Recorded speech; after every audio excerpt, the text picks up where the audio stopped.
hoje eu vou fazer um resumão de química sobre reações químicas de funções inorgânicas.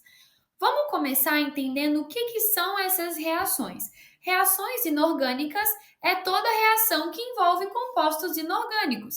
E a gente já estudou algumas funções inorgânicas que a gente conhece, que são os ácidos, as bases, os sais e os óxidos. Dentro das reações, de qualquer reação, a gente tem o produto e o reagente. Sempre que a gente vai retratar uma reação química de forma escrita, a gente coloca uma setinha para meio que indicar o que vai ser formado. É como se fosse o nosso sinal de igual da matemática. Tudo que está antes dessa seta é o que é chamado de reagente. E tudo que está depois é o chamado de produto, porque produto é o resultado de alguma coisa. Então, depois da seta, eu já tenho o resultado da minha reação. E aqui a gente tem vários símbolos que aparecem dentro das reações. Quando eu tenho um S entre parênteses, isso significa que aquele meu elemento está no estado sólido, um L entre parênteses que está no estado líquido, G entre parênteses, estado gasoso, e quando eu tenho as letras AQ entre parênteses, quer dizer que aquele elemento foi colocado em um meio aquoso e que ele virou uma solução aquosa. Outros símbolos que a gente tem, mas esse é para indicar a qual condição a minha reação foi submetida. Se eu tenho um triângulozinho em cima da seta... Gente, perdoe os meus cachorros. Espera aí que eu vou até fechar a janela.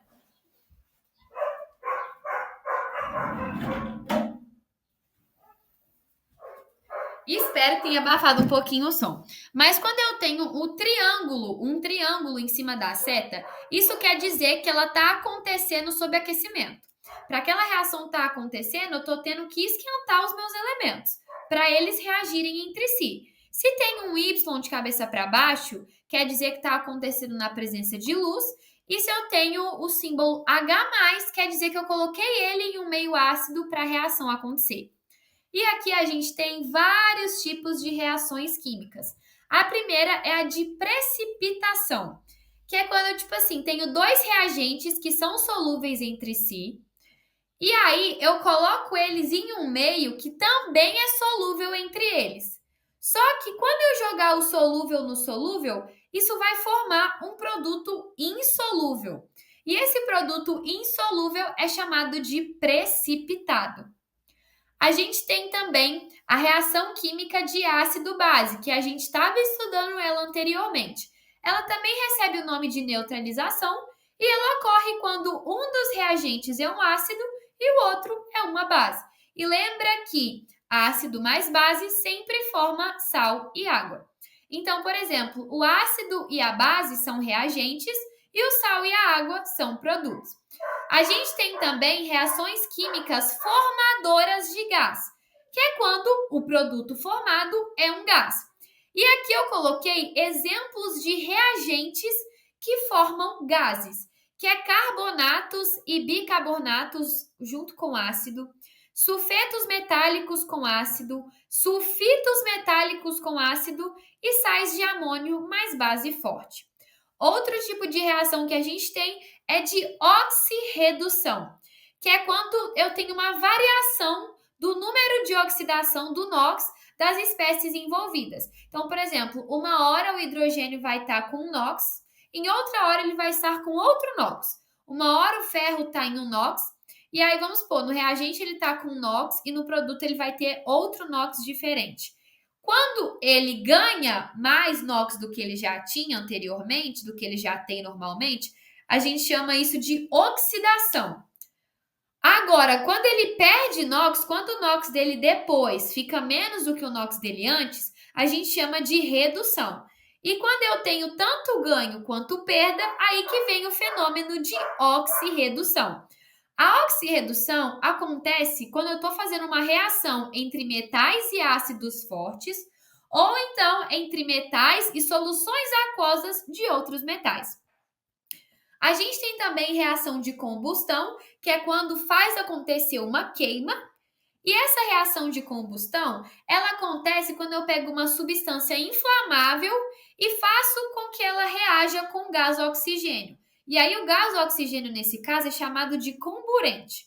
Reações de combustão geram produtos denominados óxidos, água e energia. Então, os produtos das reações de combustão é os óxidos, a água e energia em forma de calor. E a gente tem dois tipos de reação de combustão. Completa, quando eu tenho formação de gás carbônico dentro lá da formulazinha, e incompleta, quando eu não tenho a formação de gás carbônico. A gente tem também reação de decomposição, que é quando o meu elemento decompõe. A gente vai ver mais para frente por que chama de decomposição. Mas ela pode acontecer por forma de pirólise, que é quando decompõe pelo calor, fotólise, quando decompõe pela luz, e eletrólise, quando decompõe por corrente elétrica. E aí a gente tem as reações de adição ou de síntese. Bom, gente, essas que estão nesse slide aqui são meio que o geral dessas outras reações que eu falei para vocês. A gente tem de adição ou síntese, que é quando dois reagentes se transformam em um produto. Tenho de decomposição ou análise, que quando um reagente se transforma em dois produtos. A decomposição ou análise é o oposto da adição ou da síntese. A gente tem a simples troca, que também recebe o nome de deslocamento, que é quando eu tenho um reagente simples e outro reagente composto. Ah, mas o que é reagente simples e o que é reagente composto? Reagente simples é quando eu tenho só um elemento no meu reagente. Então, vamos supor, o meu reagente simples é o O2. Eu só tenho oxigênio. Agora, um exemplo de reagente composto é quando eu tenho mais de um elemento no mesmo reagente. Por exemplo, eu estou reagindo O2 com o HCl. O meu O2 é simples, porque eu só tenho oxigênio. Agora, o HCl é composto porque eu tenho hidrogênio e o cloro. E tem vários outros exemplos. E a dupla troca é quando os meus dois reagentes são compostos. E tem também outra que se encaixa aqui, que é a de ácido base. Porque, gente, a de ácido base não se encaixa na dupla troca, tá? A de ácido base se encaixa na de ácido base, que também é chamada de neutralização. E essa foi a nossa videoaula de hoje. Eu espero que vocês tenham gostado. Qualquer dúvida é só deixar aí nos comentários que eu respondo.